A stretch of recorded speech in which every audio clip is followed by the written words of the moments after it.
Live question answer stream दीनी मसाइल में रहनुमाई किताब व सुन्नत की रोशनी में। अस्सलामु अलैकुम वरहमतुल्लाहि वबरकातुहू। अल्हम्दुलिल्लाहि रब्बिल आलमीन वस्सलातु वस्सलामु अला रसूलिहिल करीम व मन तबिअहुम बिइहसानिन इला यौमिद्दीन अम्मा बाद। मैं आप तमाम भाइयों और बहनों का इस्तकबाल करता हूँ, आपको खुशामदीद कहता हूँ हमारी आज की इस लाइव स्ट्रीम में। माज़रत ख़्वाह हूँ, कुछ ताख़ीर हुई और जो है कुछ ऑडियो प्रॉब्लम्स था, इस वजह से हम लोग रुके थे। अल्हम्दुलिल्लाह हमारा ये प्रोग्राम, जैसे कि आप जानते हैं, लाइव क्वेश्चन एंड आंसर्स का प्रोग्राम है, जिसमें हम कोशिश करते हैं कि आप लोगों को आपके सवालात के जवाबात किताब व सुन्नत की रोशनी में दिए जाएँ। और इस प्रोग्राम में हमारे साथ अल्हम्दुलिल्लाह शेख मोहतरम फ़ज़ीलतुद दुक्तूर मोहम्मद नसीब मदनी हफ़िज़हुल्लाह होते हैं और शेख मोहतरम आपके सवालात के जवाबात देते हैं। चूँकि शेख सफ़र पर हैं डॉक्टर नसीम साहब, तो इंशाल्लाह आज हमारे साथ डॉक्टर तारिक इंशाल्लाह जुड़ेंगे और वो आपके सवालात के जवाबात किताब व सुन्नत की रोशनी में देंगे। मैं आप तमाम भाइयों और बहनों से गुजारिश करूँगा कि आप लोग हमारे साथ इसी तरह से जुड़े रहें और आप अपने सवालात लेकर के तैयार रहें। इंशाअल्लाह शेख मोहतरम अभी कुछ देर में ज्वाइन होंगे और हम आपके सवालात शेख तक पहुँचाएँगे और जो है शेख से रहनुमाई हासिल करेंगे। और मैं अपने तमाम भाइयों और बहनों से गुजारिश करूँगा कि आप इस तरह के जो हमारे दीगर लाइव प्रोग्राम्स होते हैं, आप ज़रूर भी ज़रूर उन प्रोग्राम्स को अटेंड करें, ताकि मेरे और आपके इल्म में इजाफ़ा होते रहें और हम सही राह पा सकें। मेरे भाइयों और बहनों, असल में इस प्रोग्राम को, जैसे कि आप जानते हैं, रखने का मकसद हमारा ये है ना कि हमारा अमल किताब व सुन्नत के मुताबिक हो, हमारा अमल सही हो, हमारा अमल अच्छा हो, हमारा अमल बेहतर हो, हम बिदअत से, खुराफात से और इस तरह की चीज़ों से हम महफूज रहें, हम हलाल रोज़ी इख्तियार करें, हराम रोज़ी से हम बचें।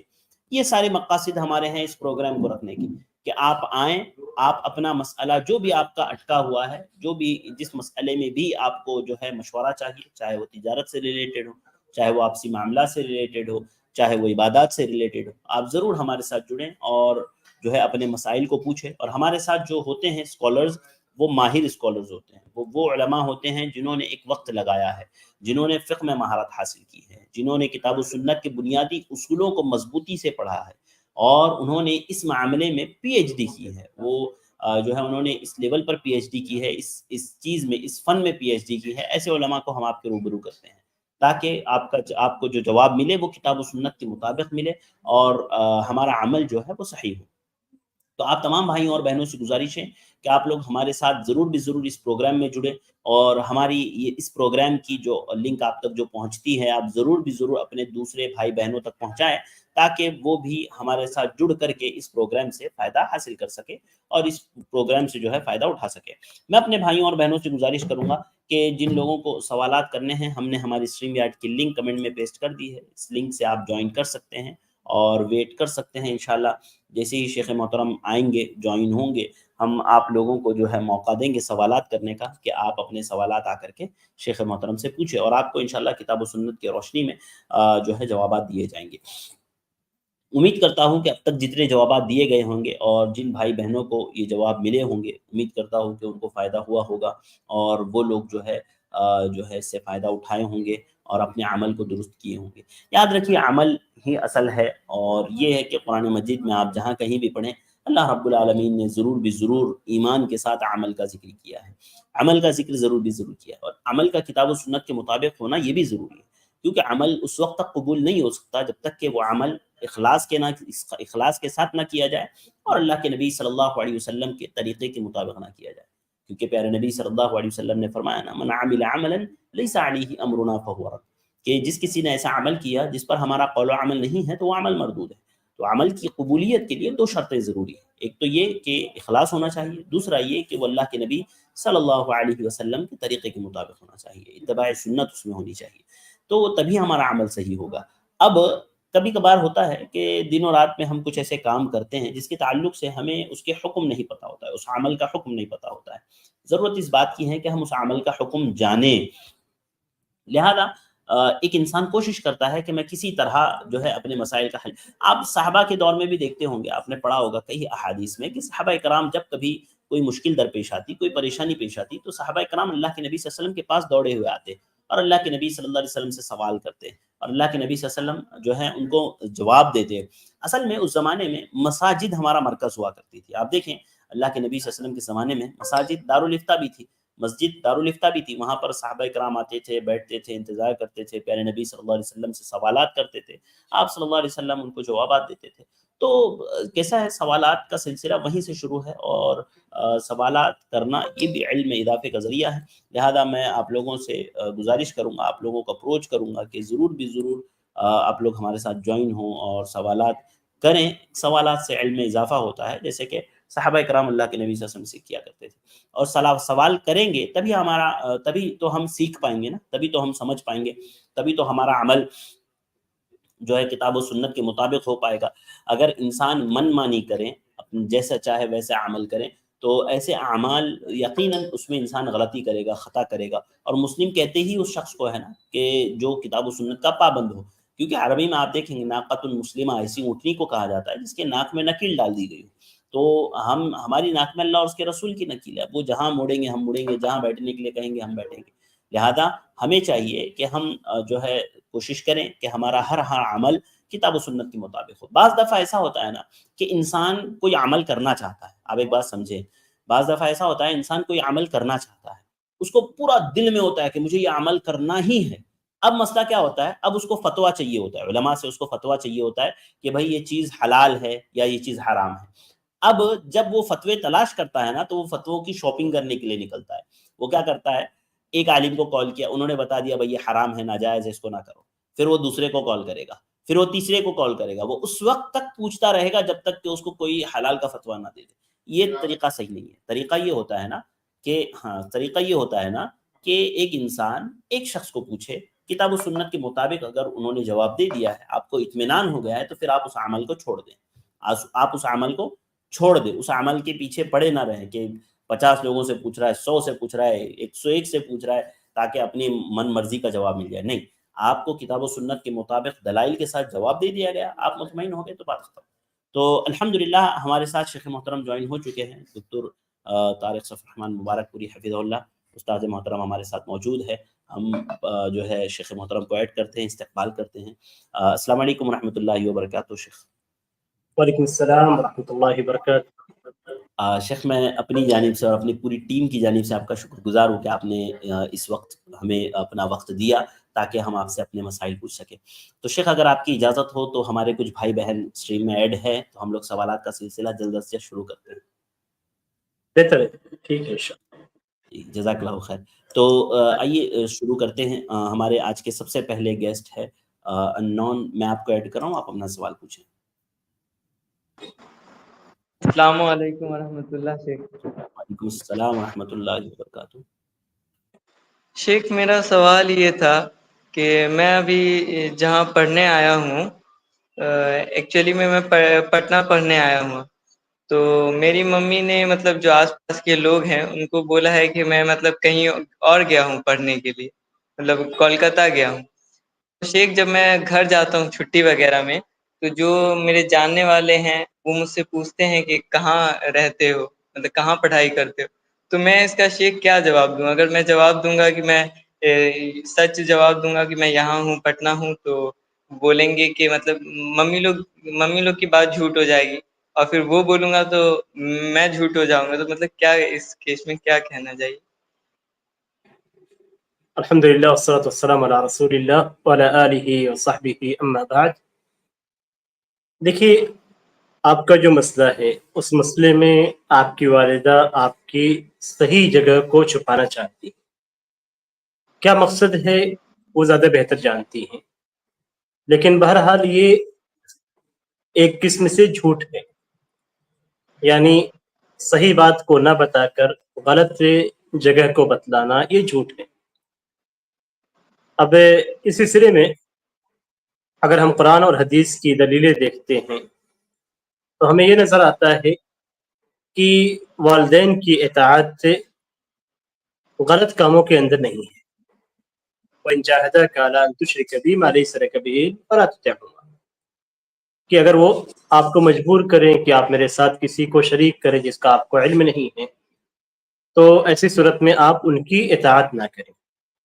نبی اکرم صلی اللہ علیہ وسلم کی بھی حدیث ہے کہ کسی بھی مخلوق کی اطاعت اللہ کی معصیت میں نہیں ہے، اور جھوٹ بولنا اللہ तबारक व तआला की जानिब से एक गुनाह है, ये मासियत है। अल्लाह तबारक व तआला के हुक्म ये है कि आप सच बोलें और हमेशा सच को इख्तियार करें, जैसा कि हदीस के अंदर है।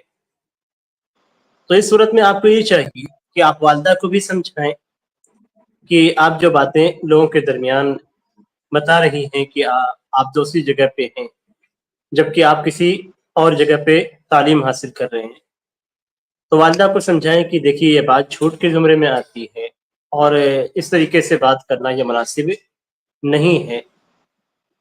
तो उनको भी समझाएं और साथ ही साथ आप भी हक़ को वाज़ेह करें।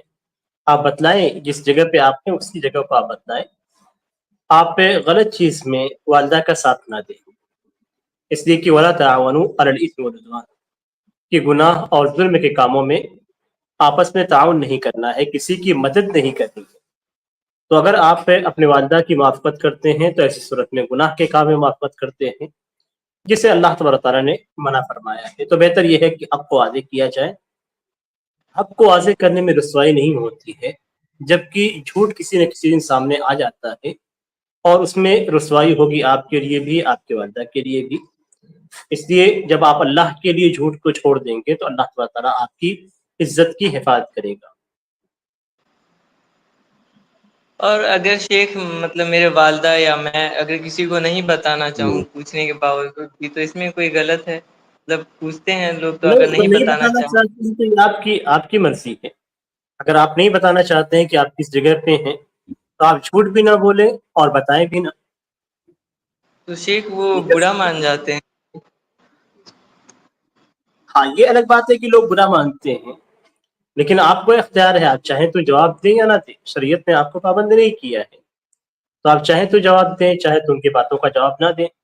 आप कह दें यार पढ़ रहा हूँ, कहीं भी पढ़ रहा हूँ, क्या उससे क्या लेना देना है। इस तरीके से आप बोल-बोल जवाब देकर निकल सकते हैं। और शेख मैं मतलब जिस हॉस्टल के पास रह रहा हूँ, उस हॉस्टल के मतलब एरिया में मस्जिद नहीं आता। 2 ढाई किलोमीटर पे आता है। तो एक मस्जिद में गया था तो वहाँ पे मस्जिद के अंदर दरगाह था। तो मैं उस मस्जिद में फिर दोबारा नहीं गया नमाज़ पढ़ने के लिए जुमा की। और फिर एक मस्जिद थी, एक मस्जिद दोबारा जहाँ गया तो वहाँ मतलब मतलब अहले हदीस की मस्जिद नहीं थी, किसी और फ़िरके की थी। बोल रहे थे कि मतलब सुन्नी मस्जिद है, लेकिन तरीका मतलब हम लोग के जैसा नहीं था। तो उस मस्जिद में जाना कैसा है नमाज़ पढ़ने जुमा की? देखिए, वो मस्जिद जिसके अंदर दरगाह नहीं है, उस मस्जिद में जाकर आपका नमाज़ पढ़ना ये दुरुस्त है। लेकिन अगर कोई ऐसी मस्जिद है जिसका इमाम शिरकिया अमल करता है, जैसे आम तौर पे सुन्नी जो इमाम होते हैं या जो सुन्नी अफराद हैं, उनके बारे में ये मालूम है कि वो अल्लाह तबारक व तआला के साथ आम तौर पे शिर्क करते हैं, कब्रों पे जाते हैं, कब्र वालों से मांगते हैं। तो अगर उस मस्जिद का इमाम इस तरह का अकीदा रखता है तो उसके पीछे नमाज पढ़ना जायज़ नहीं है, इसलिए कि वो शिरकिया अकीदा रखता है और जो अल्लाह तबारक व तआला के साथ शिर्क करता है उसका कोई भी अमल काबिल कबूल नहीं है। तो इस सूरत में उसके पीछे नमाज नहीं पढ़ी जाएगी। आप पहले मालूम कर लें कि वहाँ के इमाम क्या हैं और कब्रों के ताल्लुक से और शिर्क व बिदअत के ताल्लुक से क्या अकीदा रखते हैं। अगर उनका शिरकिया अकीदा है तो आप दूसरी मस्जिद तलाश करें, और अगर शिरकिया अकीदा नहीं है तो ऐसी सूरत में आप उनके पीछे जुमा की नमाज से पढ़ सकते हैं। अच्छा, ठीक है। जी, शुक्रिया शेख, जज़ाकल्लाह। बारकल्लाहु फ़ीकुम, बहुत-बहुत शुक्रिया। अगले गेस्ट है सिल्वी महजबीन, मैं आपको ऐड कर रहा हूँ, आप अपना सवाल करें। जी, अस्सलाम वालेकुम सीखा। वालेकुम अस्सलाम व रहमतुल्लाहि व बरकातुहू। कैसे हैं? अल्हम्दुलिल्लाह, फरमाएँ। हाँ, सीख मेरा 2 सवाल है। पहला ये जी, सवाल है कि कभी-कभी हम लोग कभी कोई अगर तहज्जुद पढ़ रहे हैं, तो कभी तहज्जुद नींद के वजह से कभी मिस हो गया, उसके वजह से तहज्जुद भी मिस हो गया, वितर भी मिस हो गया और फजर भी मिस हो गया। तो अभी कैसे वो बाद में वो पूरा करें? देखिए, नबी अकरम सल्लल्लाहु अलैहि वसल्लम की हदीस है कि जो शख्स से अपने तहज्जुद से सो जाता है, तो ऐसी सूरत में उसे चाहिए कि फजर की नमाज से लेकर ज़ोहर की नमाज के दरमियान وہ 12 رکعت ادا کرے.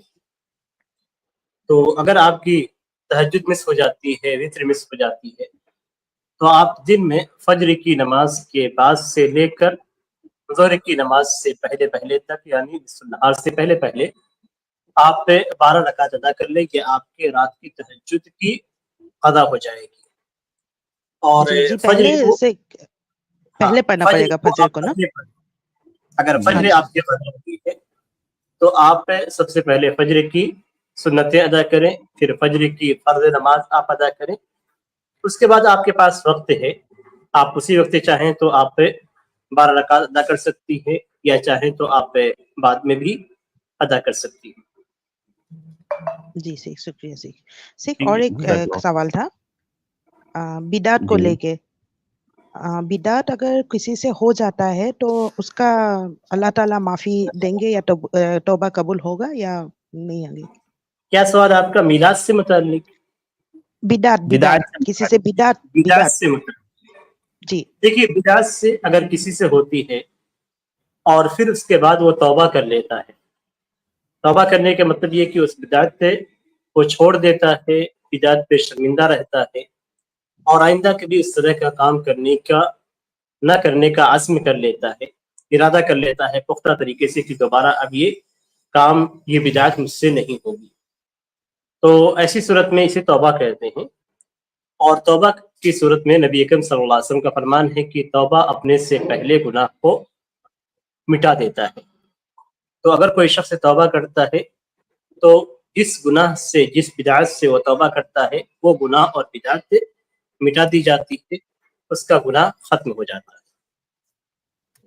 جی شکریہ جی. السلام علیکم. وعلیکم السلام ورحمۃ اللہ وبرکاتہ. جزاک اللہ خیر سسٹر مہجبین، علمی مہجبین. اس کے بعد میں اگلے گیسٹ کو ایڈ کر رہا ہوں. سسٹر ہینا، میں آپ کو ایڈ کر رہا ہوں، آپ اپنا سوال کریں. السلام علیکم. وعلیکم شیخ، السلام. مجھے سوال پوچھنا تھا کہ جیسے کچھ لوگوں کو ٹراما ہوتا ہے، جیسے صدمہ ہو جاتا ہے، تو وہ پھر اس سے باہر نہیں آ پاتے اور ان کی زندگی پہ کافی ایفیکٹ پڑتا ہے. تو اس کو حل کرنے کے لیے آپ کچھ ایسی ٹیکنیک استعمال کرتے ہیں جو کہ ہپنوٹائز کر کے یا پھر NLP کر کے کچھ آتی ہیں جو ایکسرسائز بتاتے ہیں، تو کیا وہ کرنا مطلب جائز ہے اسلام میں؟ دیکھیے، ہپنوٹائز کا معنی یہ ہوتا ہے کہ اس کو اگر آپ گہرائی سے دیکھیں گے تو وہ جادو ہے. جادو کی ایک قسم ہے جس میں دوسرے پہ اپنا اثر ڈالا جاتا ہے، اور حقیقت میں اس کو گہرائی سے اگر دیکھا جائے تو وہ جادو. تو جادو اسلام کے اندر حرام ہے. تو اگر کوئی بھی ایسی صورت اختیار کی جاتی ہے جس میں جنوں کی مدد سے یا غیر مرئی اشیاء کی مدد سے کسی کے اوپر کوئی تبدیلی لائی جاتی ہے یا کسی کے بدن میں حرکت لائی جاتی ہے، تو یہ استعانہ بالشیاطین ہے، یعنی شیاطین سے مدد طلب کرنا یا جن سے مدد طلب کرنا، اور یہ علماء کے نزدیک شرک ہے. جی. تو اگر جادو ہے تو بلا شک یہ حرام ہے. اگر شیطان اور جن کی مدد دی جاتی ہے تب بھی وہ حرام ہے. طبی چیزوں کے اچھا. علاوہ، طبی چیزوں کا مطلب یہ ہے کہ جو نارمل چیزیں ہیں، جو نارمل ایکسرسائز ہے، یعنی بدن کو حرکت دینا، کسی جگہ کی خون کو کہیں پہ پہنچانا، یا کسی بدن کو ڈھیلا کرنا، یہ طبی طریقہ جو عام طور پہ ہے، اس میں کوئی حرج کی بات نہیں. اچھا، اس میں یہ جو ہپنوٹائز آپ کہہ رہے ہیں، اس میں بتایا گیا ہے کہ خود کے اوپر کرنا ہے، مطلب اپنی سوچ کو ایسے بنانا ہے کہ آپ نے یہ والی حرکت کرنی ہے، آپ نے ایسے سوچنا ہے کہ آپ مطلب سکون میں ہیں یا آپ حفاظت سے ہیں، جو آپ کے اندر یہ تکلیف ہے آپ اس سے باہر نکل سکیں. تو اس طرح کی ایکسرسائز کی بات کر رہی ہوں میں. دیکھیے، ہپنوٹائز کے تعلق سے جو باتیں بتائی جاتی ہیں وہ باتیں الگ ہیں، جو اصل عمل ہوتا ہے وہ الگ ہے. کوئی بھی شخص سے ایسا نہیں ہے جس کو یہ کہا جائے کہ آپ اس کی سوچ سے نکل جائیں، آپ سوچیں اس کو. ہپنوٹائزم ایک عمل ہے، اس عمل کو کیا جاتا ہے، اس کے بعد وہ تاثیر اس کے اندر پیدا ہوتی ہے. اور اس میں جو ارتکاز کا عمل ہوتا ہے، وہ سارے عمل آپ پہ جب گہرائی سے پڑھیں گے اس کو، یا اس عمل میں جب آپ داخل ہوں گے تو آپ کو معلوم ہوگا کہ یہ نارمل عمل نہیں ہے. یعنی آپ صرف یہ سوچیں کہ آپ کے یہاں تکلیف نہیں ہے، ایسا ہوتا نہیں ہے.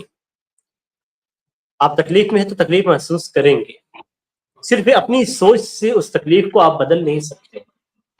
ہپنوٹائزم میں یہی دکھایا جاتا ہے کہ بدلا جاتا ہے نہیں، اس میں جو استاد ہوتا ہے وہ اپنی تاثیر کو سامنے والے پہ ڈالتا ہے اور اس کے ذہن کو بدلتا ہے، اور یہی جادوئی عمل ہوتا مطلب کچھ ہے جو الفاظ ایسے استعمال کرنا کہ آپ سوچیں آپ روم میں بیٹھے ہیں اور آپ حفاظت سے، آپ کو کوئی تکلیف نہیں ہے. جیسے لوگوں کو فوبیا ہوتا ہے چھپکلی سے، تو وہ بتاتے ہیں کہ آپ اس سے ڈرے مت، مطلب آپ ایک اسکرین پہ دیکھیں اور وہاں پہ آپ کو چھپکلی دکھ رہی ہے، وہ بھاگ گئی ہے، آپ کی زندگی سے ہمیشہ کے لیے چلی گئی ہے.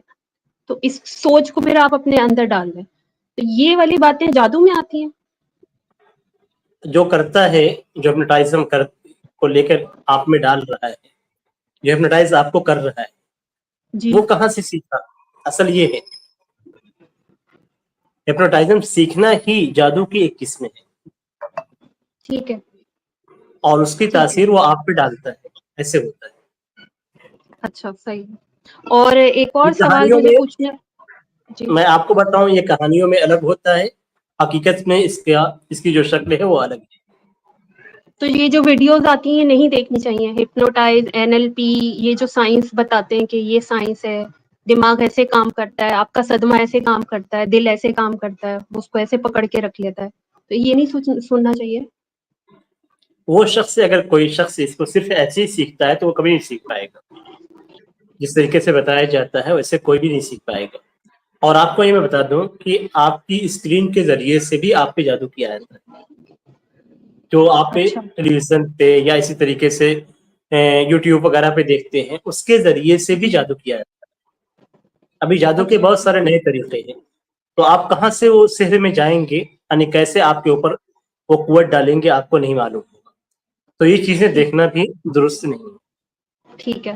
اچھا ایک اور سوال مجھے پوچھنا تھا کہ جیسے میں نے پچھلی دفعہ پوچھا تھا تو انہوں نے بتایا تھا کہ آپ مردوں کو جو ہے بخشنے کا جو سلسلہ ہے، بدنی عبادت، وہ تب ہو سکتی ہے جیسے آپ کی واجب نماز ہو گئی یا روزہ ہو گیا. کسی میت کا اگر رہتا ہے تو پھر آپ نماز ادا کر سکتے ہیں، اور روزے کا تو میرے خیال سے ہدیہ دیتے ہیں. اور دوسرا انہوں نے بتایا تھا حج کا. باقی اس کے علاوہ جتنی بدنی عبادت ہے وہ آپ نہیں بخش سکتے. تو مجھے یہ پوچھنا تھا کہ جیسے ہم دعا کرتے ہیں کہ اے اللہ یہ جو میں پڑھ رہی ہوں اس کا مجھے فیض مل رہا ہے، مجھے اس کی راحت مل رہی ہے، تو وہی میرے ماں باپ کو ملے، میرے بہن بھائیوں کو اور تمام مسلمانوں کو، تو اس میں میت کا بھی ذکر کر سکتی ہوں کہ اس کو بھی ملے یہ فائدہ جو مجھے مل رہا ہے. دیکھیے، آپ نے جو باتیں کہی ہیں اس میں جو نماز کے تعلق سے بات کہی ہے کہ بدنی عبادات کے اندر نماز کے تعلق سے صراحت ہے کہ لا يصلي احد علی احد ولا يصوم احد عن احد. بخاری کی روایت ہے کہ کوئی شخص کسی کی جانب سے نماز نہیں پڑھ سکتا ہے اور کوئی شخص کسی کی جانب سے روزہ نہیں رکھ سکتا ہے. یعنی روزہ اور نماز ہم پڑھ کر یا روزہ رکھ کر ہم کسی کو بخش نہیں سکتے ہیں، اس کا ثواب کسی کو دے نہیں سکتے ہیں، اور نہ ہی کسی کے اوپر اگر نمازیں ہیں تو ان نمازوں کو ہم ادا کر سکتے ہیں. صرف روزے سے متعلق ہے کہ من مات وعلیہ الصیام صام عنہ ولیہ، کہ جو شخص سے انتقال کر جاتا ہے اور اس کے اوپر روزہ ہے تو اس کے ولی اس کی جانب سے روزہ رکھیں گے. اور یہ اس شخص کے حق میں ہے جس کے اوپر روزہ کی قضا ابھی باقی تھی. یعنی کوئی شخص مثال کے طور پہ رمضان میں ہلکا بیمار پڑا اور بعد میں شفا یاب ہو گیا، لیکن ابھی اس نے روزے نہیں رکھے اور اس کا انتقال ہو گیا، تو اب اس کے اوپر رمضان کے روزے باقی ہیں، تو اس کے گھر والے اس کی جانب سے اس روزے کی قضا کریں گے. یہ ثابت ہے. حج کرنا، عمرہ کرنا کسی اور کی جانب سے، میت کی طرف سے، یہ ثابت ہے. تو یہ چیزیں ہیں اصل جو آپ نے پوری تفصیل سے کچھ چیزوں کو ملا دیا، میں اس کی وضاحت کرنا چاہ رہا تھا. تو یہ چیزیں اس میں کچھ جائز ہیں، کچھ جائز سے نہیں ہے بدنی عبادات کے اندر بھی. جہاں تک آپ کی دعاؤں کا تعلق ہے تو اگر آپ کو کوئی آرام پہنچ رہا ہے، کوئی فیض آپ کو مل رہا ہے اور اس تعلق سے آپ میت کے لیے دعا کرتے ہیں کہ اے اللہ میت کو بھی یہ آرام یا فیض حاصل ہو، تو یہ میت کے حق میں دعا کرنا ہے.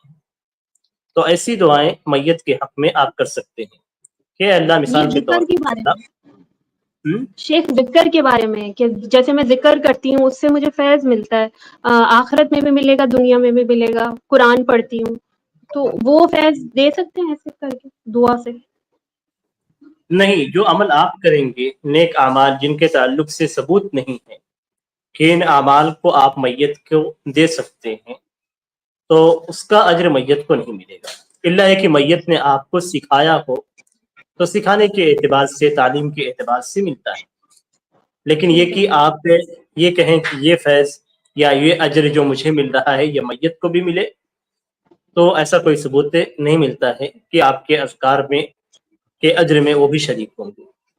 ठीक है, जज़ाकल्लाह खैर, शुक्रिया। बारकल्लाह, बहुत बहुत शुक्रिया सिस्टर, बारकल्लाह। इसके बाद मैं अगले गेस्ट को ऐड कर रहा हूँ, आरिफ, मैं आपको ऐड कर रहा हूँ, आप अपना सवाल करें। अस्सलाम वालेकुम शेख। वालेकुम अस्सलाम व रहमतुल्लाहि व बरकातुहू। शेख मेरा सवाल यह है कि तकदीर, रिस्क और कोशिश के मुतालिक है मेरा सवाल। मेरा सवाल यह है कि अल्लाह ताला हम किस घर पर पैदा होंगे, हमारे माँ बाप कौन होंगे, इस पर हमारा कंट्रोल नहीं है, ये अल्लाह ताला ही डिसाइड करता है। क्या हमारा रिस्क भी वैसा ही है जिस उसमें क्या हमारा कंट्रोल है? देखिए, अल्लाह तबारक तआला ने अपने ताल्लुक से फरमाया कि अला लहुल खल्क़ वल अम्र, कि अल्लाह तबारक तआला के लिए पैदाइश है, यानी अल्लाह तबारक तआला ही पैदा करता है और अल्लाह तबारक तआला के हाथ में सारे मामलात हैं, अल्लाह तबारक तआला हुक्म देता है। असल तकदीर को इसे समझना चाहिए, वो ये कि अल्लाह तबारक तआला ने हमारे तकदीर में लिखा है। तकदीर का मतलब क्या होता है? एक अंदाज़ा। और अल्लाह तबारक तआला ने हम क्या करेंगे, अल्लाह तबारक तआला ने वो सारी चीजें लिखी और अल्लाह तबारक तआला ने हमारा रिस्क भी लिखा है और रिस्क के लिए हमारी कोशिशों को भी अल्लाह तबारक तआला ने तकदीर में लिखा है। नबी अकरम सल्लल्लाहु अलैहि वसल्लम की हदीस है, उसमें ये है कि हर बंदे के लिए जन्नत और जहन्नम का ठिकाना लिखा जा चुका है। तो साहबे कराम ने पूछा कि जब सब बंदे का जहन्नम और जन्नत का ठिकाना लिखा जा चुका है और मालूम है कि ये शख्स जन्नत के लिए पैदा हुआ है, जन्नत जहन्नम के लिए पैदा किया गया है, तो फिर अमल क्यों करे? जैसे आपने कहा कि रिस्क लिखा हुआ है तो कोशिश, ऐसे साहबे कराम ने पूछा कि जब जन्नत और जहन्नम लिखी जा चुकी है तो फिर अमल क्यों? फफ़ीमल अमल, अमल क्यों रहेगा? आपने फरमाया कि इअमलू फकुल्लु मुयस्सरुन लिमा खुलिक़ लह, अमल करो, अमल करो, जिसके लिए पैदा किया गया है उसके लिए आसानी पैदा की जाए। यानी रिस्क आपके लिखा गया है, लेकिन अल्लाह तबारक तआला ने आपको रिस्क की तलाश करने का हुक्म दिया है, कोशिश करने का हुक्म दिया है। तो आपको कोशिश करना है। जन्नत आपके लिए लिखी गई है, लेकिन जन्नत कैसे आप पाएंगे? अमल के जरिए से ही आपको जन्नत मिलेगी। रिस्क आपका लिखा गया है, आपकी कोशिश और मेहनत के जरिए से ही वो रिस्क आपको मिलेगा। तो तकदीर और कोशिश, इन दोनों को इसी अंदाज में समझने की जरूरत है।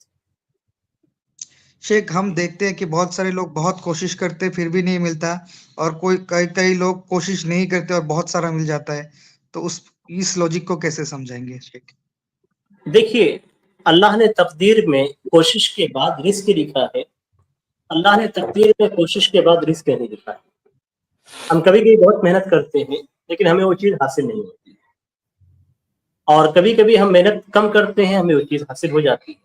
कुछ लोगों को आप देखेंगे कम मेहनत करते हैं, उनको रिस्क मिलता है, तो अल्लाह तआला ने उनकी कम मेहनत पे ज्यादा रिस्क लिखा हुआ है। और कुछ लोग ज्यादा मेहनत करते हैं, उसके बावजूद बहुत कम रिस्क मिलता है या नहीं मिलता है, तो अल्लाह तआला ने तकदीर में लिखा है कि ये मेहनत करेगा लेकिन इसको मिलेगा नहीं। अब अल्लाह तआला ने हर चीज को सबब से जोड़ा है, तो आप मेहनत करें, रिजल्ट मिलेगा या नहीं मिलेगा ये हमें नहीं मालूम है, इसीलिए तवक्कुल है। तवक्कुल इसीलिए रखा गया है, ये मेहनत करना हमारा काम है और उसका रिजल्ट मिलना ये अल्लाह तआला के हाथ में है। तो हम अल्लाह पे तवक्कुल करेंगे कि अल्लाह तआला पे हम भरोसा करते हैं, अगर उसने हमारे तकदीर में लिखा है तो हमें मिल जाएगा, नहीं लिखा है तो नहीं मिलेगा। लेकिन हमें जो हुक्म दिया गया है वो ये कि वो अजमिलू फित तलब, अच्छी तरीके से रिस्क हासिल करो। तो क्या शेख मेहनत करना फर्ज हो जाता है? देखिए, आपके यानी कितना ज़रूरी है आपके लिए कमाना। यानी जैसे मिसाल के तौर पे आपकी फैमिली है, फैमिली को खाने पीने और ज़िंदगी की ज़रूरियात चाहिए। अगर ये ज़रूरियात अगर आप उनकी पूरी हो रही है, आपके पास मौजूद हैं पैसे, तो फिर वहाँ पे वाजिब नहीं है।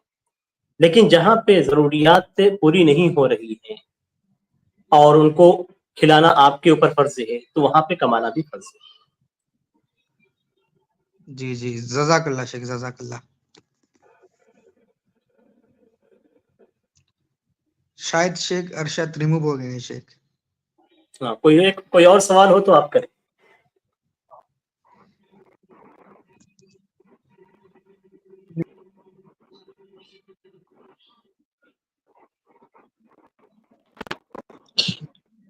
अस्सलाम वालेकुम शेख। वालेकुम अस्सलाम व रहमतुल्लाहि व बरकातहू।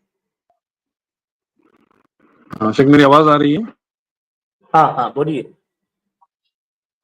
हाँ शेख, मेरा सवाल जो है ज़ईफ़ हदीस को लेकर है शेख। एक हदीस है, या इबादल्लाह अईनूनी, और दूसरे अल्फाज में है या इबादल्लाह अगीसूनी।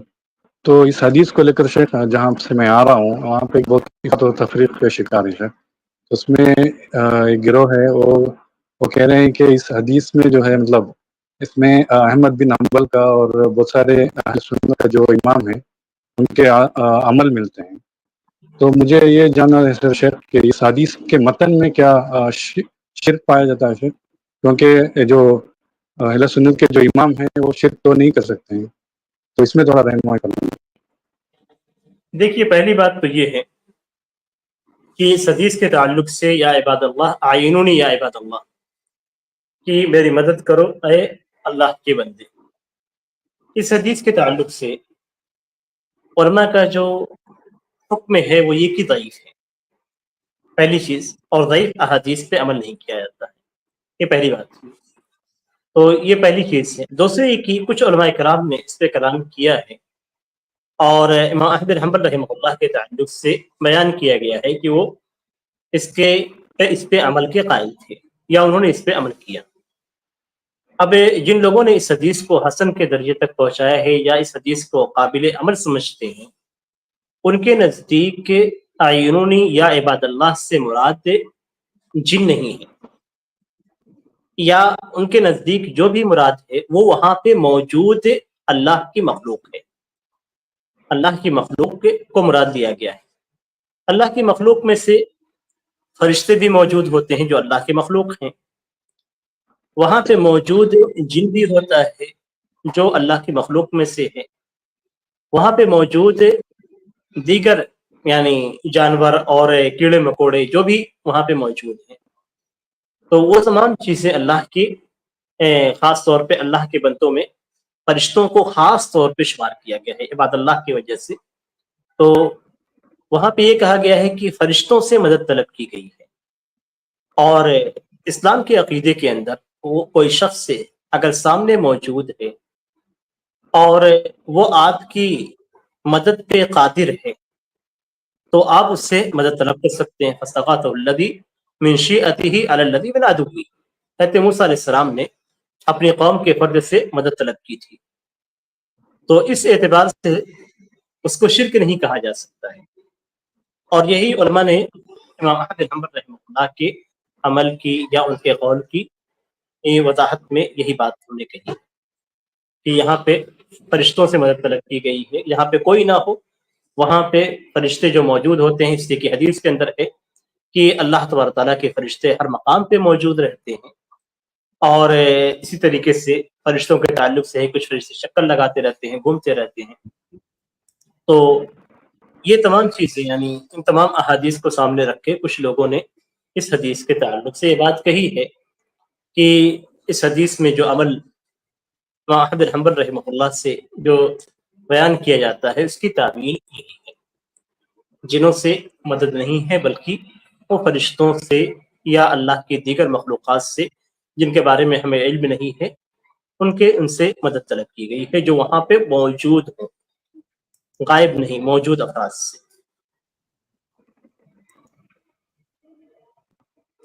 जी, ठीक है शेख, जज़ाकल्लाह खैर। और एक बारकल्लाहु छोटा सा सवाल था। जी सर।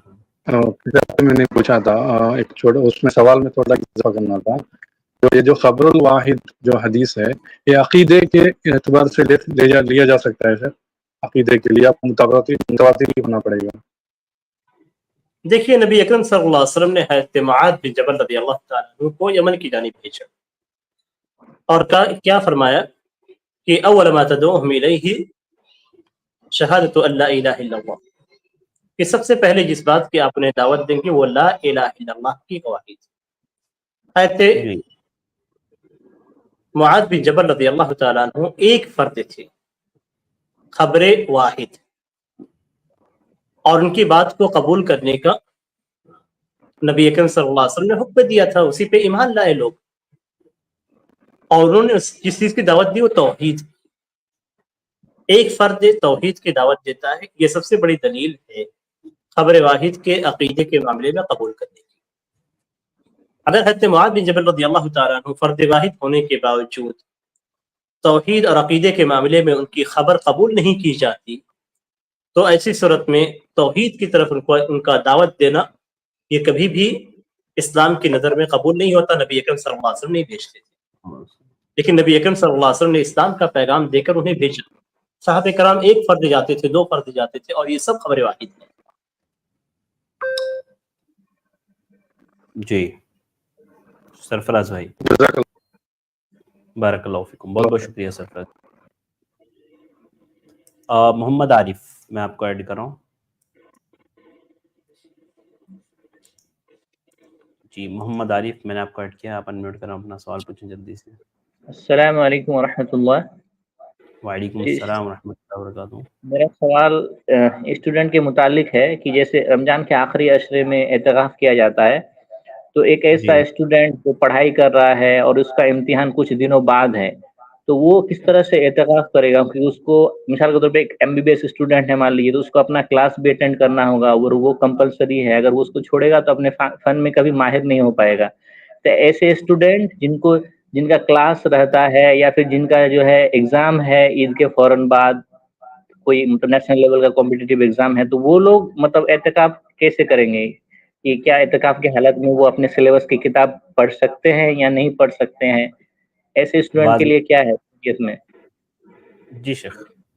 देखिए ऐसे अफराद जो किसी दुनियावी काम में मसरूफ और मशगूल हैं, तो ऐसे अफराद एतकाफ नहीं करेंगे, इसलिए कि एतकाफ करना ये सुन्नत है, वाजिब नहीं है। ये अलग बात है कि उनसे फजीलत फौत हो जाएगी, उसको वो चाहें तो दूसरे अंदाज में अल्लाह की इबादतें करके, नफल नमाज़ें पढ़ के और ऐसे ही अल्लाह का जिक्र करके, कुरान करीम की तिलावत करके वो उससे यानी उस तरह का अजर हासिल कर सकते हैं।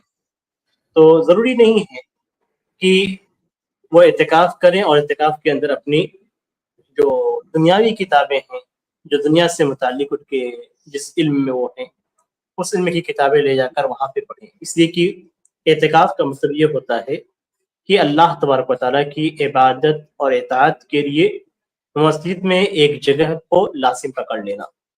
तो अल्लाह की इबादत के लिए दुनिया से कट के वहाँ पे जाना है।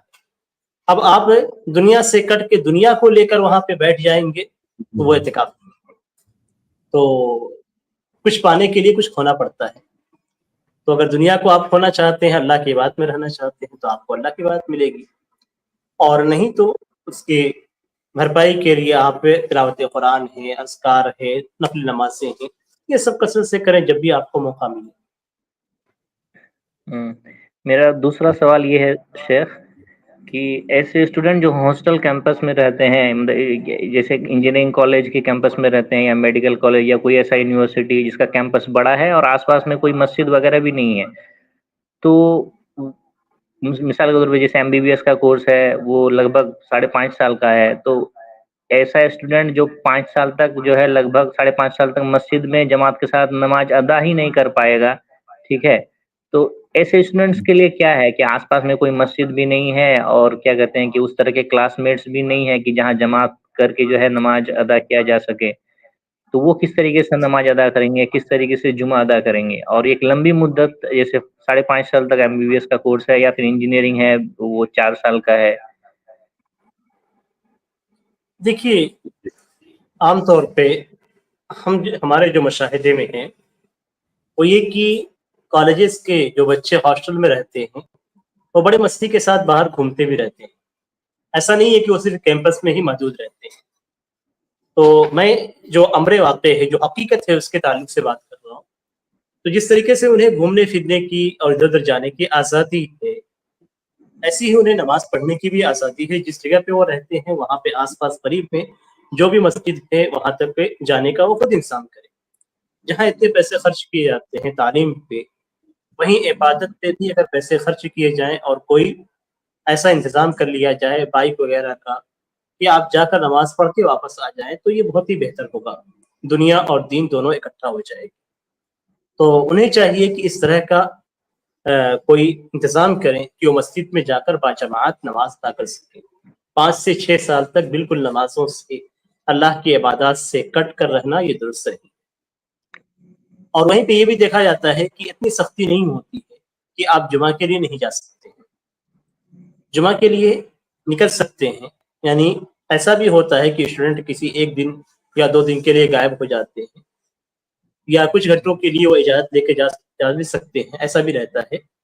تو اس طرح کی صورتحال میں جمعہ کو بہرحال آپ نظر انداز نہیں کر سکتے ہیں.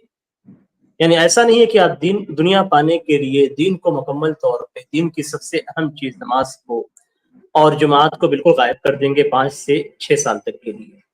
اگر ایسا ہے تو پھر ایسی صورت میں بندے کو چاہیے کہ دنیا چھوڑ کر اللہ کی عبادت میں آ جائے اور اسی میں پڑھائی اس کے لیے رہے. تو پہلے اپنے دین کا انتظام کریں اور دنیا کے ساتھ ساتھ تو جو انتظامات ہو سکتے ہیں اس کو آپ لیں, اور نماز سے وغیرہ کے لیے جو مساجد ہیں اس کو آپ دیکھیں, اور بالخصوص جمعہ کی نماز کے لیے بقیہ وہ نمازیں جو آپ کے اپنے کلاس کے اوقات میں رہتی ہیں اس کے لیے آپ پہ تنہا پڑھنے کا یا باجماعت پڑھنے کا انتظام کریں.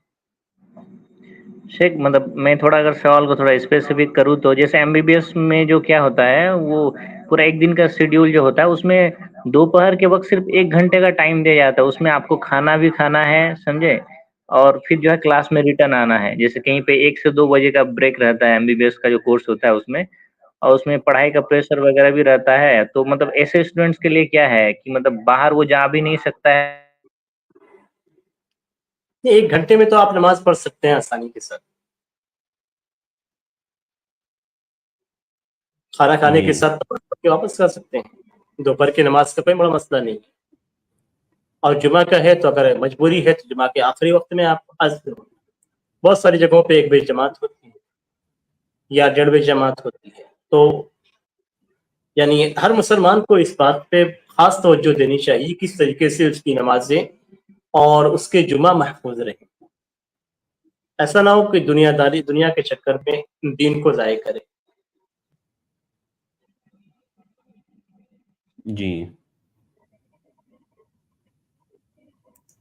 جی آواز آ رہی ہے محمد عارف ہے, آپ کو جواب مل گیا؟ ٹھیک ہے, امید ہے بھائی کو جواب مل گیا ہوگا, ریموو ہو گئے ہوں یہاں سے. اس کے بعد میں اگلے گیسٹ کو ایڈ کر رہا ہوں.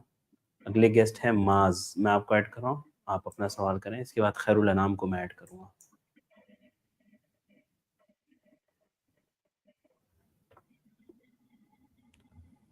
جی معاذ, میں نے آپ کو ایڈ کیا. اگر آپ کو آواز آ رہی ہے تو انمیوٹ کریں اور اپنا سوال پوچھیں جلدی سے. السلام علیکم شیخ. وعلیکم السلام ورحمۃ اللہ وبرکاتہ.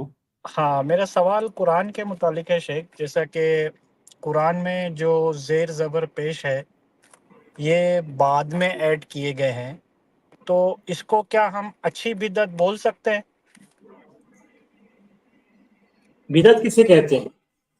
بدعت کوئی ایسی چیز جو پہلے دین میں نہ ہو اور آپ اس سے دین کا حصہ بنائیں. زیر زبر اور پیش وغیرہ یہ سب پہلے پڑھا جاتا تھا یا نہیں پڑھا جاتا؟ ظاہر سی بات ہے صحابہ کرام نے الحمدللہ رب العالمین میں جتنے زیر زبر پیش ہیں سب کو پڑھا ہوگا. اب ہم صرف ہم نے کیا کیا, یعنی بعد میں کیا کیا گیا تھا، صرف اس کو لکھ دیا گیا. پہلے صرف حرف لکھے گئے تھے، بعد میں زیر زبر اور پیش لکھے گئے تاکہ غلطی نہ ہو. کب؟ جب لوگوں نے غلطی کرنا شروع کیا. لوگوں کی غلطی کی وجہ سے اسی زیر زبر کو جو پہلے موجود تھا اس کو رکھا گیا تاکہ لوگ غلطی نہ کریں. تو ایک چیز پہلے سے موجود تھی. نبی اکرم صلی اللہ علیہ وسلم کا جو قرآن نازل ہوا اس میں زیر زبر پیش ساری چیزیں موجود تھیں. صحابہ کرام نے جو قرآن کریم لکھا اس میں حروف موجود تھے، لیکن پڑھنے میں وہ سارے زیر زبر موجود تھے. ان کی زبان تھی، ان سے غلطی نہیں ہوتی تھی. جب دوسرے لوگ داخل ہوئے جن کی زبانیں اصل عربی نہیں تھیں اور زبانیں خراب ہوئی تو اس کے بعد زیر زبر لگانے کی ضرورت پیش آئی. یہ بدعت نہیں ہے، اس لیے کہ پہلے اس کی نظیر موجود تھی، پہلے ویسے پڑھائی جاتا تھا. بعد میں زیر زبر لگنے کے بعد بھی آپ جب پڑھیں گے تو ویسے ہی پڑھیں گے، تو اس کو بدعت نہیں کرتے. اس طرح کی چیزوں کو مصلحت مرسلہ یا مصلحت کہا جاتا ہے، یعنی جس میں کوئی ایسی چیز ہو جو شریعت کے مطابق ہو. یعنی شریعت یہ چاہتی ہے کہ آپ قرآن صحیح پڑھیں. آپ قرآن صحیح پڑھنے کے لیے صحیح طریقہ کیا ہے کہ زیر زبر لگا دیتے ہیں تو آپ صحیح پڑھیں گے، زیر زبر ہٹا دیں گے تو آپ غلط پڑھیں گے. تو یہ مصلحت ہے، یعنی قرآن کو صحیح پڑھنے کی جو مصلحت تھی اسی کو رکھا گیا ہے. تو اب جیسے کوئی معلم آپ کو سکھاتا ہے کہ یہاں پہ زبر پڑھیے، یہاں پہ زیر پڑھیے، تو اس کا سکھانا اصل میں قرآن کو صحیح طور پہ پڑھنا سکھانا ہے، تو اس کو مصلحت کہتے ہیں. تو یہ شرعی مصلحت ہے، اور جہاں شرعی مصلحت پائی جاتی ہے اس کو بدعت نہیں کہتے. بدعت دین کے اندر کوئی نئی چیز ہے، اور یہ کوئی نئی چیز نہیں لائی گئی ہے، پہلے سے یہ چیز موجود تھی کہ آدمی قرآن کریم کو زیر زبر اور پیش اور جزم کے ساتھ پڑھتا تھا. معاذ میں امید ہے آپ کو بات سمجھ میں آئی ہوگی. ہاں شیخ مجھے سمجھ میں آ گئی. لیکن ایک سوال تھا میرا. ابھی جیسے ہم جماعت میں مسجد میں جماعت جو ٹائمنگ ہوتا ہے ہم نے جیسے فکس کر دیا ہے، اور اس کو ہم ہر 5 ٹائم کی نماز ہم ٹائم فکس کر کے پڑھتے ہیں، تو اس کو بھی ہم کیا بدعت بول سکتے ہیں؟ یہ کیا مطلب اس کو کیسے سمجھیں گے ہم؟ دیکھیے احادیث کے اندر ہے کہ نبی اکرم کی اذان اور اقامت کے درمیان کتنا وقفہ ہوا کرتا تھا. اس طرح کا یہ احادیث ملتی ہے کہ اس نماز کے وقت اتنا وقفہ ہوا کرتا تھا، آدمی وہاں جاتا، وہاں سے پھر لوٹ کر آتا. تو یہ جو وقت بنایا گیا اس وقت گھڑیاں نہیں موجود تھی. گھڑی موجود نہیں تھی تو آیات کے اعتبار سے عمومی طور پہ وقت مقرر کیا جاتا تھا کہ اتنی آیتوں کی مقدار یا اتنی دور جا کر لوٹنے میں جو وقت لگتا ہے اس وقت کے اعتبار سے. تو یہ چیزیں احادیث کے اندر موجود ہیں کہ نماز یعنی اذان اور اقامت کے درمیان کتنا وقفہ ہوتا تھا، اور اس کو بیان کیا جاتا تھا کہ فلاں شخص سے وہاں تک جا کر پھر لوٹ آتا تھا، اس کے بعد یہ چیز ہوتی تھی. تو ایسے ہی اوقات پہ بیان کیے گئے ہیں احادیث کے اندر. تو اب جو وقت مقرر کیا جاتا ہے اس وقت بھی لوگوں کی مصلحت کے اعتبار سے تھا کہ آدمی اپنی ضروریات سے فارغ ہو کر مسجد میں حاضر ہو جائے. اور یہ وجہ تھی کہ حضرت عثمان رضی اللہ تعالیٰ عنہ نے مارکیٹ میں پہلی اذان کو متعارف کرایا تھا جمعہ کے دن، تاکہ لوگ وہاں سے نکلیں اور نکل کر غسل کریں، غسل کر کے مسجد میں آ جائیں. تو یہ وقت کی تعیین کا ایک طریقہ تھا. جب اس طرح کی گھڑیاں جو ہمارے پاس آج موجود ہیں اس زمانے میں نہیں تھی. تو اگر آج کوئی شخص متعین کرتا ہے وقت لوگوں کی مصلحت کے اعتبار سے تاکہ لوگ اس ٹائم پہ اکٹھا ہو جائیں، تو یہ مصلحت شرعی ہے. یعنی جماعت میں سب کو شریک کرنے کی جو مصلحت ہے، جماعت قائم کرنے کی جو مصلحت ہے، وہی مصلحت یہاں بھی باقی ہے. تو اس میں کوئی حرج کی بات نہیں ہے، لیکن اس میں لوگوں کی ضروریات، ان کے اکٹھا ہونے کا وقت، اس بات کا خیال رکھنے کی ضرورت ہے، اس لیے کہ یہی اصل مصلحت ہے. تو اس کو بدعت نہیں کہا جا سکتا. ٹھیک ہے شیخ، جزاک اللہ خیر. بارک اللہ فیکم. بہت بہت شکریہ بھائی ہمارے ساتھ جوائن ہونے کے لیے. اس کے بعد میں جو ہے وہ بھائی ریموو ہو گئے ہیں، تو میں اس کے بعد شیخ کو ایڈ کر رہا ہوں. السلام علیکم. वालेकुम अस्सलाम रहमतुल्लाहि व बरकातुहू। हजरत ये आदत के साथ जिक्र कर सकते क्या? क्या चीज? अदद के साथ जिक्र कर सकते हैं। अदद के साथ यानी गिन करके आप पूछ रहे हैं? हाँ, तस्बीह 100 की ऐसा 33 की तस्बीह रेट है, ऐसा गिनती के साथ जिक्र कर सकते क्या? देखिए, जिन अस्कार को गिनती के साथ करने का कुरान हदीस के अंदर जिक्र मिलता है, उनको आप गिनती के साथ करें। जैसे मिसाल के तौर पे हस्बी अल्लाहु ला इलाहा इल्ला हुवा अलैहि तवक्कलतु व रब्बुल अर्शिल अज़ीम 7 बार आपको, या इसी तरीके से तीनों कुल 3 बार पढ़ना, या ला इलाहा इल्लल्लाहु वहदहु ला शरीका लहु लहुल मुल्कु व लहुल हम्दु व अला कुल्लि शैइन क़दीर 10 बार, या दूसरी रिवायत के अंदर, दूसरी हदीस के अंदर है कि 100 बार। तो जिन अज़कार के ताल्लुक से तादाद मुतय्यन है, उन अज़कार को आप तादाद के साथ करें, तो जो हदीस के अंदर फजीलत बयान की गई, वो हदीस के अंदर फजीलत आपको मिल जाएगी। कुछ अज़कार ऐसे हैं जिनकी तादाद मुतय्यन नहीं की गई, जैसे सुब्हानअल्लाह बिहम्दिही सुब्हानअल्लाहिल अज़ीम, तो आप जितना चाहें कहें, उसमें आपको आज़ादी है। लेकिन आप अगर उसकी गिनती मुकर्रर करते हैं कि नहीं, मैं इसको इतनी ही बार करूंगा, इसमें इतना सवाब होगा, तो वैसा नहीं है। जिसमें गिनती मुतय्यन नहीं की गई है, उसको आप उसमें गिनती करना आप आदत ना बनाएं। कभी आप सोच रहे हो कि हमें मैं 10 बार इसको पढ़ लेता हूँ, फिर दूसरा जिक्र 10 बार करूंगा, तो ऐसे आप कभी करते हैं तो कोई हर्ज की बात नहीं, इसलिए कि आपने उससे आदत को सवाब समझ के नहीं किया, उस आदत को सुन्नत समझ के नहीं किया। तो जिनमें तादाद है उनमें तादाद आप रखें, जिनमें तादाद नहीं है उसको आप आज़ाद रखें, जितना चाहें आप कर सकते हैं। जी शेख साहब। मालूम है हजरत, जी शैतान क्या करता मालूम है? बगैर गिनती के करे तो बहुत करे, बोल को क्या मालूम है, 20 मैच खत्म करने लगा था। अगर गिनती के साथ करे तो शैतान के धोखे में नहीं आते हम। और मुस्लिम शरीफ की हदीस है, 100 बार क्या मालूम है सुभान अल्लाह पढ़ो, 10 बार पढ़ो, बोल को मुस्लिम शरीफ में है, अबू दाऊद में है, हाकिम में है। क्या हम ऐसा नहीं कर सकते क्या? शेख ने बताया ना कि जो आपको पहले बताया गया कि जिन अस्कार के बारे में लिखा हुआ है कि इतनी बार पढ़ें, उनको उतनी बार पढ़ें। जिनके बारे में नहीं लिखा गया है उसके बारे में आप आजाद हैं, जितना चाहे पढ़ें। और कहीं ये नहीं, सुनिए, आपने जो हवाला दिया कि शैतान आपको भगाता है कि बहुत अमल आपने कर लिया है, तो शैतान जब आप गिनती करेंगे तभी आपको बहकाएगा कि आपने बहुत कर लिया, 20 बार कर लिया, 100 बार कर लिया, आपके अमल को ज्यादा दिखाएगा।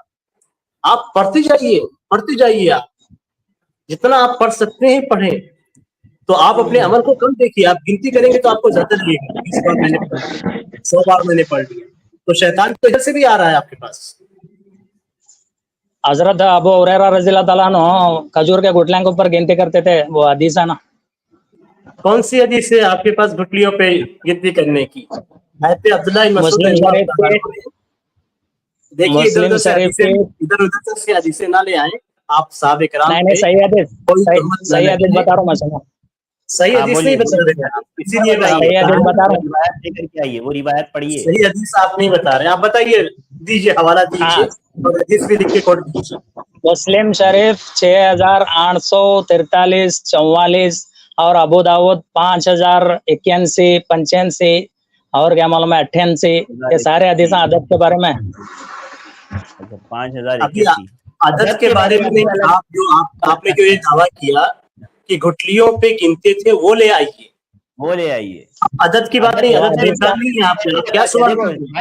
बात सुनो, शेख ने पहले ही अदद के बारे में बता दिया कि जिन दुआओं के, जिन अज़कार के अदद बताए गए हैं हदीस में, आपको उन्हीं अदद में उन दुआओं को पढ़ना है। अलबत्ता जो उमूमी अज़कार है उसको आप जितना चाहे पढ़ें, उसको आपको गिनने की जरूरत नहीं है। तो आपने जो बोला ना, हजरत अबू हुरैरा खजूर के बीजों पर गिना करते थे, तो वो हदीस बताओ, आप उस हदीस का हवाला दो। हदीस का लंबा रहा, नेक्स्ट टाइम मैं लाता हूँ, मैं पढ़ा सो हूँ। और एक बात, वो हदीस के ऊपर क़ियास कर को अमल नहीं कर सकते क्या? नहीं ला पाएंगे इस तरह से। क़ियास आपका नहीं चलेगा, क़ियास आपका नहीं चलेगा। इबादत में क़ियास नहीं है। आप खुद जाके किताबों के अंदर देखिए, उसूल की किताबों में इबादतों पे कयास नहीं है, अज़कार पे कयास नहीं होता है, आपको मालूम होना कियास नहीं चाहिए। चलता आप क्या? नहीं, आप उसके ऊपर जाके बहुत से उलमा कियास कर को गिनती बनाए सो है। आपके उलमा कयास नहीं करते हैं, आपके उलमा नहीं करते हैं, इस पे आप किसकी बात कर रहे हैं? कौन सी किताब का आप हवाला देवबंद उलमा, देंगे? देवबंद के उलमा देवबंदी कियास के कर उलमा को नहीं करते, उनकी किताबों में अज़कार लिखा हुआ है। जी आप इबादत में उसूल कोई के फिर नाम से हजरत कह रहे हैं। हजरत ये आप देखिए, मैं आपको हजरत बता एक दूं, बात बोलते सुनो, नहीं एक आप बात पहले खामोश होकर सुनिए, आप पहले खामोश होकर सुनिए, एक आप खामोश होकर पहले बात सुनिए। यहाँ पे आप किसी जाहिल से बात नहीं कर रहे हैं, अल्लाह के फضل से अल्लाह तबारक व तआला ने इल्म से नवाजा है, और अल्लाह का बहुत बहुत शुक्र है इस इल्म पे, जिसके ज़रिए से हम अपने मसलक को भी जानते हैं, दूसरे के मसलक को भी जानते हैं। और आपसे अगर आपको देखना हो कि क़यास से इन चीज़ों पे किया जाता है या नहीं, तो आप खुद किताबें देखिए हनफी उलमा की, फ़वातिहुर रहमूद देखिए, अत-तहरीर देखिए, तहसीर तहरीर देखिए, और भी जो आप देखना चाहते हैं अपने देवबंद के उलमा की या हनफी उलमा जिन किताबों को मोतबर समझते हैं, उन सारी किताबों के अंदर आप देख लें, आपको कहीं नज़र नहीं आएगा। ये मैं आपको बता रहा हूँ, इसी की किताबें हमने भी पढ़ी हैं, जानते हैं, और इस तरीके से जो आप कयास कर रहे हैं, ये कयास उनके यहाँ भी नहीं पाया जाता। कियास जायज़ है क्या नाजायज़ है? आप यहाँ पे बहस करने के लिए आए हैं, तो कभी आप आके सामने बैठे। बहुत बहुत शुक्रिया अगर भाई। आपको बहस एक करना है मिनट तो एक फिर बात आइए, सुनो, बिल्कुल आइए। लास्ट एक बात सुनो, लास्ट एक बात सुनो। अभी नहीं हम आपकी बात सुनने वाले नहीं हैं। आप आलिम आखिरी नहीं बात है कि हम सुनो। आपकी बात को सुनेंगे। यहाँ आप आलिम नहीं है कि हम आपकी बात को सुनेंगे। मैंने हटा दिया उनको। जज़ाकल्लाहु खैर शेख वक्त देने के लिए, और माजरत चाहता हूँ कुछ वक्त हम लोगों ने ज्यादा ले लिया आपका, बहुत बहुत शुक्रिया शेख। नहीं कोई बात नहीं, जी जज़ाकल्लाहु खैर शेख, बारकल्लाहु फीकुम। नहीं, आखिरी बात से मैं थोड़ा सा 1 मिनट लेना चाहूँगा। जी जरूर। और वो ये कि इस तरह के अफराद जो स्ट्रीम पे आते हैं और स्ट्रीम के माहौल को ख़राब करने की कोशिश करते हैं, ऐसा नहीं है कि उनके मज़हब को मसलक को हम नहीं जानते, उनके मज़हब और मसलक को अच्छी तरीके से जानते हैं, और ये अवामुन्नास होते हैं। हकीकत में अगर इनके उलमा आएँ तो इल्मी बहस हो सकती है, और अवामुन्नास से क्या बहस करना जिनको उनके मसलक का, मज़हब का खुद पता ना हो। तो मैं माज़रत चाहूँगा कि यहाँ पे बातें थोड़ा तवील हो गई हैं, और इंशाअल्लाह ये बातें हो सकता है मुफीद हो बहुत सारे अफराद के लिए। बारकल्लाहु फीक। जज़ाकल्लाहु खैर शेख, बारकल्लाहु फीकुम, बहुत बहुत शुक्रिया। अस्सलाम वालेकुम। इसके बाद मैं अपने तमाम भाइयों और बहनों का शुक्रगुजार हूँ, और उन भाई बहनों से माजरत ख़्वाह हूँ जिनको मौका नहीं मिल पाया। इंशाल्लाह मैं कल ज़रूर आपको ऐड करूँगा। माजरत असल में हम लोगों ने शेख से एक्स्ट्रा वक्त लिया था और हम लोग ज़्यादा वक्त ले नहीं सकते, तो इसके लिए माजरत। इंशाल्लाह कल ज़रूर आइएगा, मैं आपको जो है ज़रूर भी ज़रूर ऐड करूँगा। तो आज के लिए बस इतना ही। मैं अपने तमाम भाइयों और बहनों से गुजारिश करूँगा कि कल ज़रूर तशरीफ़ लाएँ।